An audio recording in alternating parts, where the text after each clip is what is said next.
बिस्मिल्लाहिर्रहमानिर्रहीम। Official statement के platform से एक दफ़ा फिर आप सभी नाजरीन को अस्सलामु अलैकुम वरहमतुल्लाहि वबरकातुहू। उम्मीद करता हूँ कि आप खैरियत से होंगे। नाजरीन ग्रामी, फ़लस्तीन और इसराइल के दरमियान जो जंग है वो इस वक्त शदीद होती चली जा रही है। रात गए से तकरीबन गजा की पट्टी पर इसराइल ने मासूम फ़लस्तीनियों के ऊपर जुल्म की एक नई मिसाल जो है वो कायम कर दी है। इसराइल फ़लस्तीन तनाज़े के जितने भी दिन गुजरे हैं उनमें आज का दिन जो है वो फ़लस्तीन पर सबसे भारी है, क्योंकि इससे पहले इंटरनेशनल मीडिया की रिपोर्ट के मुताबिक कम अज़ कम 200 मासूम फ़लस्तीनी शहीद हो चुके हैं, जिनमें ज़्यादातर तादाद जो है वो बच्चों की है और मासूम ख़वातीन की है। नाज़रीन किराम, फ़लस्तीन और इसराइल का तनाज़ा जो है वो पिछले तकरीबन 1.5 हफ्ते से चल रहा है।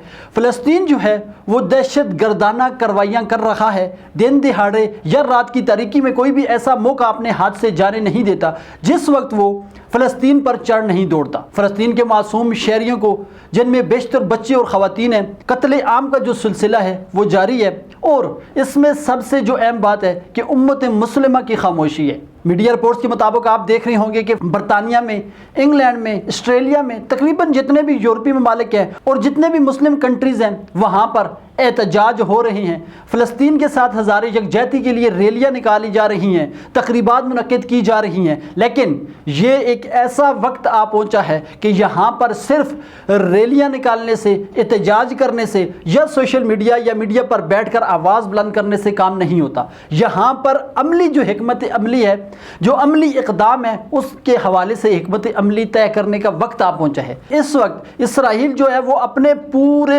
हामियों के साथ और अपनी पूरी कुव्वत के साथ जो है वो इस वक्त मुसलमानों के किबला अव्वल के तकद्दुस को जो है वो पामाल कर रहा है। वहाँ पर जो हमारा किबला अव्वल है उसकी जो तकद्दुस है उसका भी ख्याल नहीं करता। वहाँ पे जो नमाजी हैं, वहाँ पे जो शहरी हैं, वहाँ पे जो मासूम ख़वातीन और बच्चे हैं, उनके ऊपर जो जुल्म कर रहा है उसकी मिसाल जो है वो इससे पहले तारीख़ में कहीं नहीं मिलती।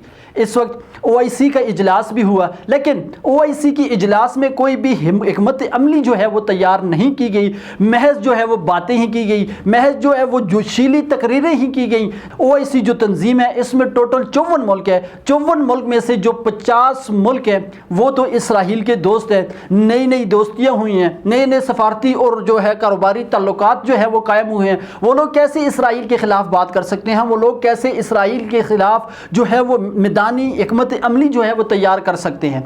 टोटल 4 मुल्क हैं जो इस वक्त इसराइल को मैदान के तौर पर ललकार रहे हैं, लेकिन 4 ममालिक कुछ भी नहीं कर सकते, क्योंकि दूसरी तरफ इसराइल को अमेरिका की सपोर्ट हासिल है, इसराइल को इंडिया की सपोर्ट हासिल है, इसराइल को और यूरोपियन कंट्रीज़ जो है वो उनकी सपोर्ट हासिल है। यहाँ पर मुसलमानों को जागना चाहिए, मुसलमान हुक्मरानों को जो है वो फैसला करना चाहिए कि इस वक्त इसराइल के अंदर मुसलमानों के ऊपर जो जुल्म हो रहा है, गजा की पट्टी पर मुसलमानों के ऊपर जो बर्बरियत हो रही है, उसकी मिसाल तारीख़ में नहीं मिलती। मुसलमानों के लिए वक्त आ पहुँचा है कि वो ये फैसला कर रहे हैं कि यहाँ पे मुत्तहिद होने का वक्त है और इसराइल को यहाँ पर ऐसा जवाब दें कि कल जो है वो पूरी दुनिया की गैर मुस्लिम कुव्वतें मुसलमान की तरफ निगाह उठाने से पहले 1000 बार सोचें। लेकिन अफसोस दर अफसोस कि जो अमन की ठेकेदार है, दुनिया में जो अमन की ठेकेदार है, जिसने अमन का ठेका लिया हुआ है, यूनाइटेड नेशन, वो बिल्कुल खामोश है। क्योंकि यूनाइटेड नेशन इस वक्त जो है वो अमेरिका की लोंडी बनी हुई है। वो अमेरिका के बगैर कोई इजलास नहीं कर सकते।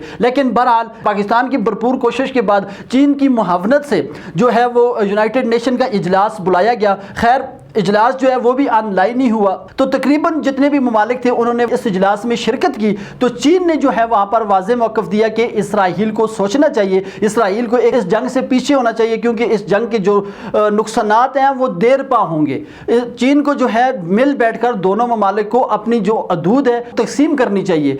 इसराइल को जो है वो फ़लस्तीन के ऊपर जो मज़ालिम हैं उनको बंद करना चाहिए। लेकिन यहाँ पर जिस वक्त अमरीकी सफ़ीर ने जो है वो स्टेटमेंट दी, उन्होंने कहा है कि जी इसराइल जो है अमेरिका की दोगली पॉलिसी यहाँ पर वाज़े हुई कि उन्होंने कहा है कि जी इसराइल अपने ऊपर होने वाले मज़ालिम का जो है वो दिफा कर रहा है, जिसका इसराइल को भरपूर फ़ायदा हासिल हुआ। तो जिस वक्त इसराइल का नंबर आया तो इसराइल ने वाज़े कर दिया कि हम किसी किस्म की जो है वो जंग बंदी नहीं करते, हम किसी किस्म का कोई डायलॉग नहीं करते, हम जो है इनसे बैतुल मक़दस छीन कर रहेंगे, ये हमारा हक़ है और हम इस हक़ के लिए जो है वो लड़ रहे हैं। तो ये मैं ये कहता हूँ कि ये मुसलमानों के लिए एक कड़ा इम्तिहान है। ये یہ ایک ایسا وقت آ پہنچا ہے کہ جہاں پر مسلمانوں کو ایک ہونا چاہیے، کیونکہ اس وقت یہ اگر ظلم اسرائیل کے اندر ہو رہا ہے تو پوری دنیا میں بسنے والے مسلمانوں کو اس کا درد جو ہے وہ محسوس کر لینا چاہیے۔ اگر اس وقت فلسطین بیت المقدس سے محروم ہو جاتے ہیں، اگر اسرائیل جو ہے وہ بیت المقدس پہ قبضہ کر لیتا ہے، تو وہ وقت دور نہیں کہ جب اسرائیل جو ہے وہ خانہ کعبہ کی طرف جو ہے وہ اپنا ہاتھ بڑھائے۔ خدا را